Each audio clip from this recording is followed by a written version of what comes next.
As a junior high and high school student, my AM radio was going all the time.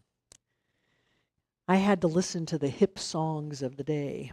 I think my favorite was One-Eyed, One-Horned, Flying Purple People Eater. But then again, there was Young Love and anything that Pat Boone spoke or sang, and of course Elvis, All Shook Up, just to name a few. And if I wasn't listening, of course, what? I was watching it on American Bandstand and trying to learn all the new dance steps so that I could be hip at the next sock hop at school. It would irritate the heck out of me when I had to have my dad drive me any place because he always wanted silence. Didn't ever turn the radio on. And when I would reach for it, he'd say, no, no, no, no, no, no, no. Yes, there were conversations, but no music. And there were lots of moments of the pregnant pause when nothing was said and there was total silence. That was always hard for me as a teenage girl. Of course, he would have loved Lawrence Welk, and thank God it wasn't on the radio. As I age, I have come to understand the need for silence. Noise can be overwhelming and distracting. And when there is a noise, it is hard to let my mind be still in the contemplation. And of course, now I've begun to appreciate what my father had in that silence, because he was contemplating when he was in that stillness. How would you define contemplation or contemplate? How would you define it? Thinking? I'm sorry? Intuiting? Not thinking. Uh, Not thinking. Not thinking? Overthinking. That's my problem. Open space, clarity? Clear-headed. Being still and listening. Well, good old Webster's tells us that contemplation is concentration on spiritual things as a form of private devotion, a state of mystical awareness of God's being, an act of considering with attention. Fillmore in The Revealing Word states, a form of meditation, a thought of becoming a child of God. I love what German theologian Master Eckhart states. What a man takes in by contemplation, he pours out in love. Richard Rudd, who is the author of this book, The Art of Contemplation, states the true nature of contemplation is a mystery. The very purpose of contemplative way is to turn your energies inward and make your life an experiment in order to first discover and then embrace your true higher purpose in life. I love that final statement. And then embrace your true higher purpose. Higher purpose is not about doing, but rather about being.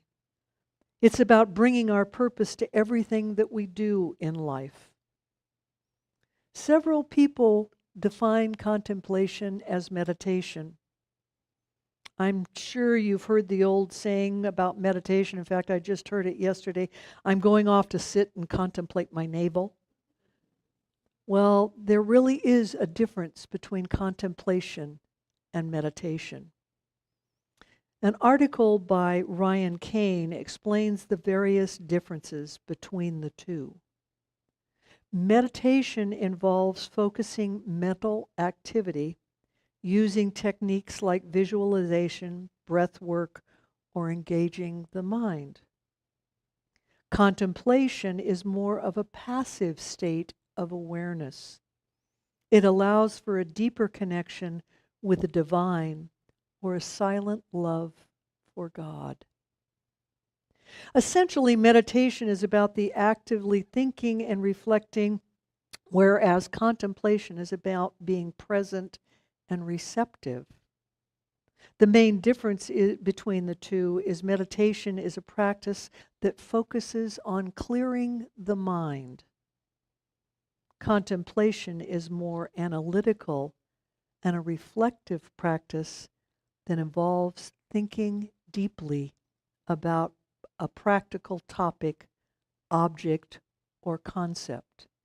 Now, I had you focus on one word today that you wanted to create and bring into your life. That's part of the contemplation process. Meditation is also about letting go of our thoughts.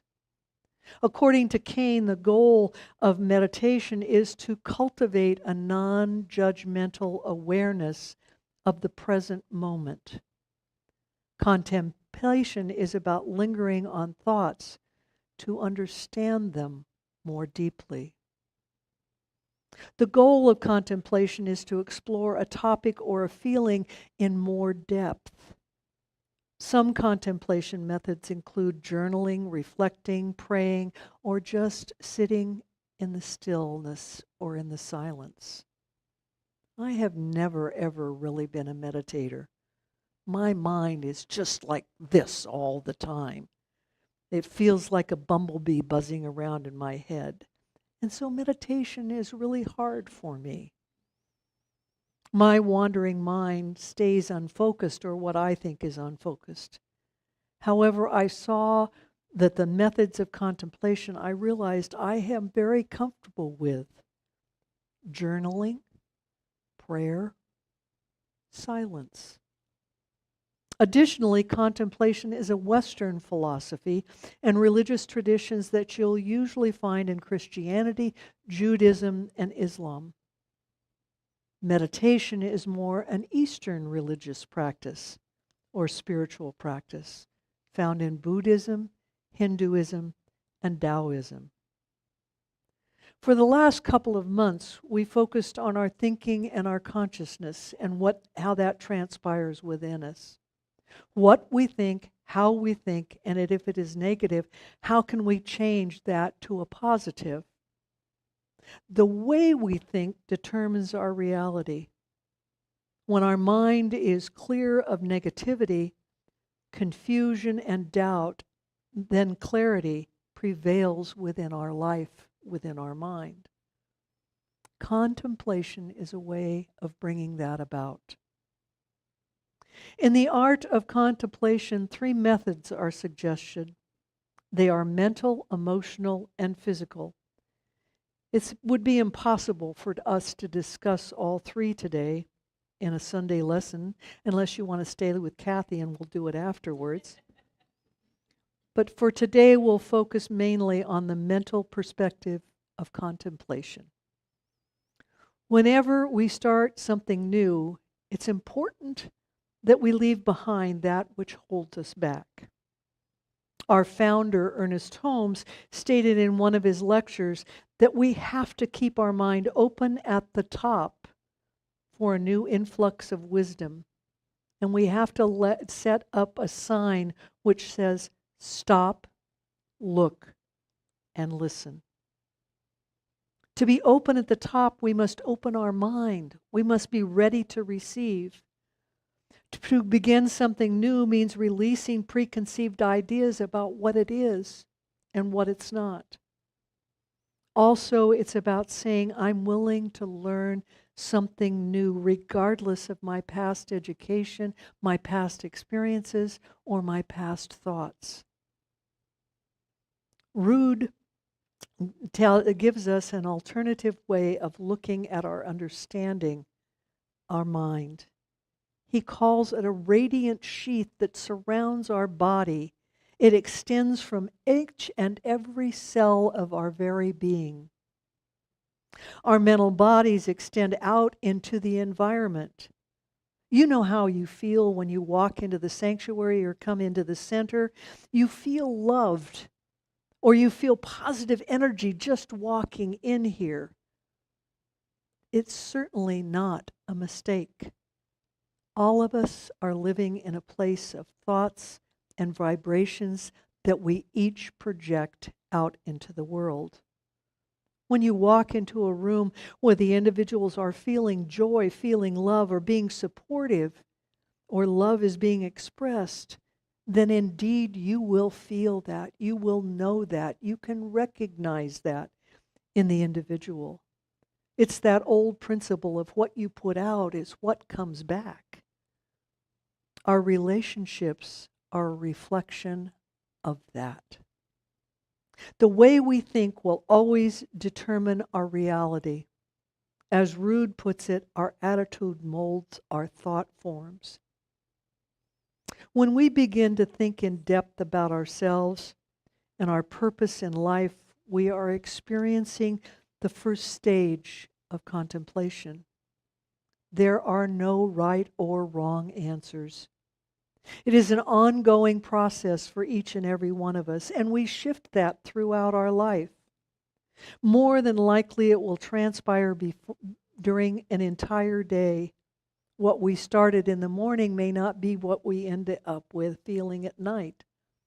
The process of contemplation helps to clear our mind. To begin our contemplation, we can approach it from two ways.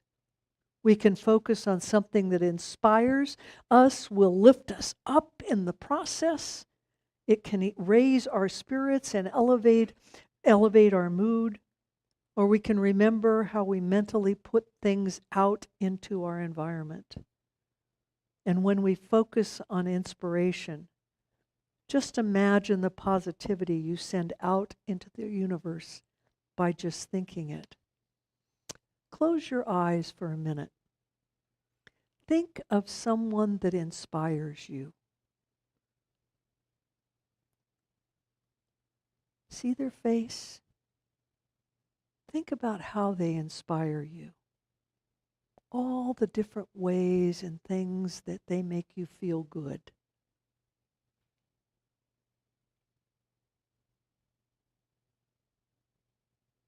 Ah. Did you get a smile on your face thinking about that person? Did you have the same feelings similar to what you get when you're with that individual? Maybe it was joy, or maybe it was love, happiness. What were some of the feelings that came up for you? Good. What else came up? Joy, enthusiasm, appreciation, authenticity. See, did it elevate your feelings that you had? Usually that's what happens when we think about somebody that has given us inspiration. Or you think of somebody that has loved you. I heard an interview one time with an actor, and they were asking them, how do you cry on cue? And they said, oh, that's easy. I just think of somebody that did something terrible to me, and I just bawl. So you can create your moods. You can create how you're feeling. The point of that little exercise was that in a brief moment, to elevate your thinking and your feelings. What would happen if you were having a bad day and you stopped for just a minute or two, and you stopped and you thought about someone who inspires you, someone who loves you, someone who gave you kindness, someone who makes you laugh? Would it elevate your thoughts? Would it change your body or the tension within it?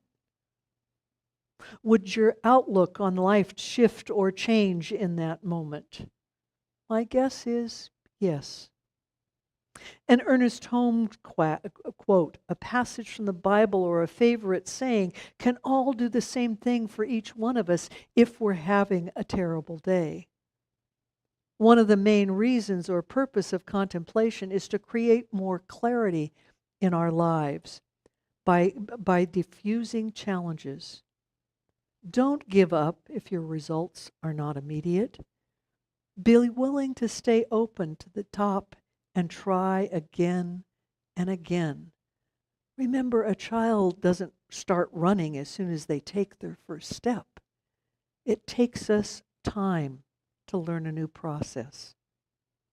Be willing to stay, or be willing to, uh, I'm sorry. It always amazes me how by just journaling for 15 minutes or so, my entire perspective shifts because I realize it's my subconscious mind that's actually doing the writing. And what is coming up always amazes me. The thoughts and the feelings flow easily and effortlessly. Often a new truth rises up for me as my pen flows. Clarity comes through it. And the same thing can transpire when you're walking, when you're running, when you're jogging, or when you're just sitting in the stillness, watching the birds in your backyard. Got a challenge? Then focus on the resolution of that challenge. If our mind begins to drift to something else, gently return to those thoughts, to the resolution. Don't allow tension to rise within. Should your body, by perchance, in this process, feel tension, take a deep breath and begin again. Contemplation never, ever ends. It goes on all the time, and we don't even realize it. The more we return to either our inspiration or challenge, the deeper it enters into our subconscious, and we can use contemplation techniques wherever we are and whatever we're up to. There are many benefits in being silent on a regular basis or as a regular habit. Escaping noise in a modern day challenge, but essential to our well-being. The benefits of silence offer our minds and our bodies has been scientifically proven to be healthy. Here are just a few of the reasons that came up in an article I read on happiness.com, which outlined the benefits. And these were all studies that were scientifically proven how contemplation helps us. Healthy brain cells grow. While a study recommended 2 hours of silence each day, even 15 minutes will help. It improves our sleep, which is essential to keep a healthy mind or a healthy body. 15 minutes a day can improve your memory. I don't know about you, but I'd like to remember why I walked into the room. A 2014 study on patients with amnesia showed that a 10-minute rest in a quiet, dark room boosted recall for them 14 to 49%. The study also found similar results for healthy participants and boosting memory recall from 10 to 30%. Stress disrupts our natural rhythm. Time spent in silence often helps to relieve that stress. The American Heart Association indicates that being still and in silence can lower blood pressure and help to keep our heart healthy. Silence improves clarity. Our brain returns to its default mode when we are silent and integrates internal and external information into a conscious workspace within our mind that allows clarity to arise. If you're anything like me, you want the easiest way to try something new. Rude recommends a technique called pausing. He indicates it's the easiest of all, the contemplation process, and that indeed the other techniques come easier after learning pausing. As he puts it, it is the more frequently we learn to pause and take a breath, the more space we feel and our mind becomes clearer. The first technique is so simple, noticing life's natural pauses. It's called harvesting pauses. A day filled with pauses is a calm day. We enjoy pauses. Stop and smell the roses. Stop and listen to the birds sing. It's spring and they're coming out. When we pause for even just a breath, we become more aware of our environment. We also become more aware of our inner environment. The second process is known as the unexpected pause. Often we become irritated when we're interrupted by somebody or some unimportant task.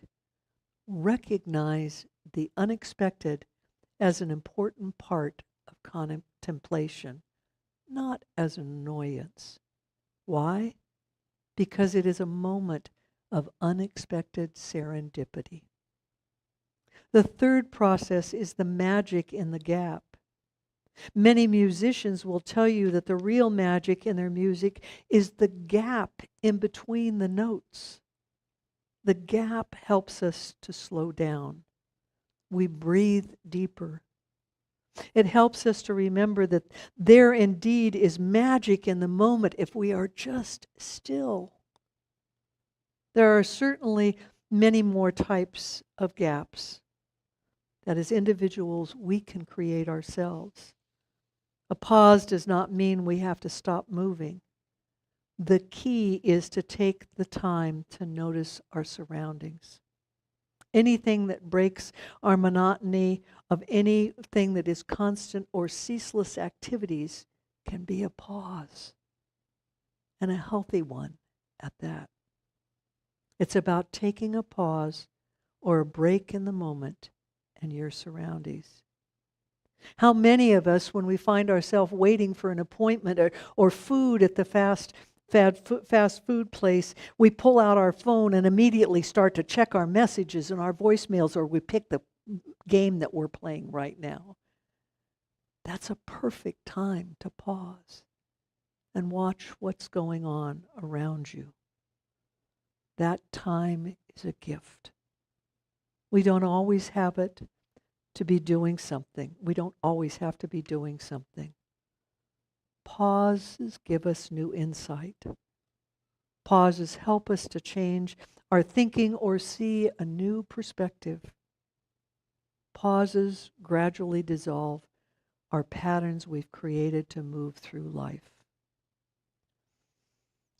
How many of you have heard of John O'Donohue? Yay! A few of you know him. He has written many books of poetry and observations. And one of my favorite is To Bless the Space Between Us. And I kind of look at that like a pause.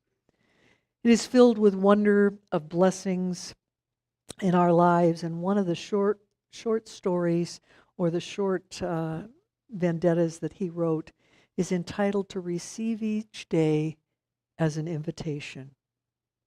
The story itself reminds me of taking the time and the opportunity to pause and contemplate the wonders around us. It speaks to the gaps and the many blessings that we have if we are just still and can see them. I invite you to close your eyes and just listen to the blessings in this story, in the pause and in the gap. One night recently, I visited our family farm. A calf had just been born. It had just slumped on the earth in a wet, steamy mass. At the midnight, I went out to look at the cow again. By this time, she had licked her new calf dry, and he had sucked his first milk. Everything was mild and gentle, illuminated by the moon's mint light. What a beautiful night it was to arrive on earth. Even if this newborn were a genius, it could never possibly imagine the surprise of the world that was waiting when the dawn would break in a miracle of color illuminating the personality of mountains, rivers, and sky. The liturgy of dawn signals the wonder of the arriving day, the magic of the darkness breaking through into color and light is such a promise of invitation and possibility. No wonder we always associate the hope and urgency of new beginnings with the dawn. Each day is the field of brightness where the invitation of our life unfolds. A new day is an intricate and subtle matrix. Written into this mystery are the happenings sent to awaken and challenge us. This is the truth in my life, and this is the truth in yours, and so it is. We've got more